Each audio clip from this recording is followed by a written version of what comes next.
Гэр бүл дотор өрнөдөг нандин агшин үйл явдлыг гэрэл зурагт мөнгөлөх зорилготой Монгол гэр бүл гэрэл зургийн уралдааны дүнгарч өнөөдөр шилдэгүүдэд тодрууллаа.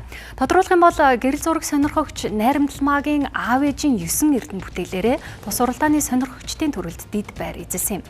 Тэрээр 1-ээс 21 насны 9 хүүхэдтэй хүүхдүүдийнхээ цусланд амарч байгааг гэрэл зурагт ийм буулгажээ.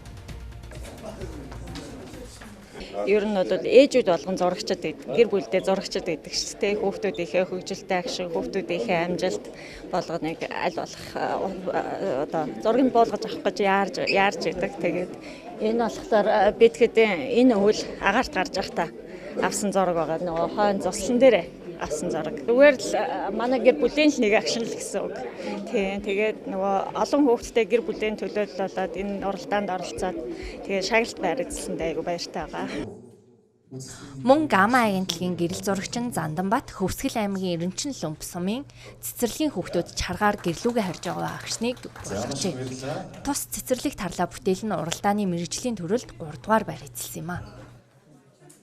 Тийм нэг ахуй төрөгч юм уу те одоо ийм гэр бүлийн дотны харилцаа тэгээ ингээд хүүхдүүд нь ингээд эхлээ ахын чирдэг эсвэл аав нь чирдэг те ингээд чирүүлээ явдаг энэ дүр төрх бол айгуу тийм надад содон санагдсан. Тэгээ энэ ямар ч гэсэн 3 өдөр авсан энд бол ямарс тэгээд 2 өглөө 3 дахь өдрийнх нь орой яг цэцэрлэгийн тараа явж байхад юм авсан зураг.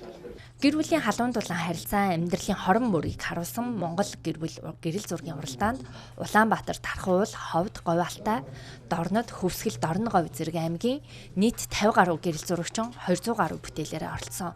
Үүнээс шилдэг 30 бүтээлийг шалгаруулж үзэсгэлэн гаргасан юм. Монгол гэр бүлийн өмнө тулгамж байгаа асуудлуудыг одоо нийгэмд яг үнэн зөвөөр нь одоо ойлгуулахд бол энэ өнөөгийн одоо өнөөдрийн нээж байгаа үзэсгэлэн бол маш чухал үүрэг оролтой тий. Айл өрх бүхэн жаргал зовдон байгаа тий. Монгол айл өрхтэй казак айл за цаатан гэдэг юм уу тий. Гэх мэтлэнгээр хөдөө орон нутгад амьдарч байгаа залуу гэр бүлүүд гэдэг юм уу. Гэр бүл бүхэн тулгамж байгаа асуудлуудыг одоо нийтэд үнэн зөвөөр нь харуулахад сайн талын тий сүүдэртэй талын гэрэлтэй талыг харуулахад бол одоо ингээд өнөөдрийн гэрэл зургийн үзэсгэлэн бол маш чухал үүрэг гүйцэтгэдэг.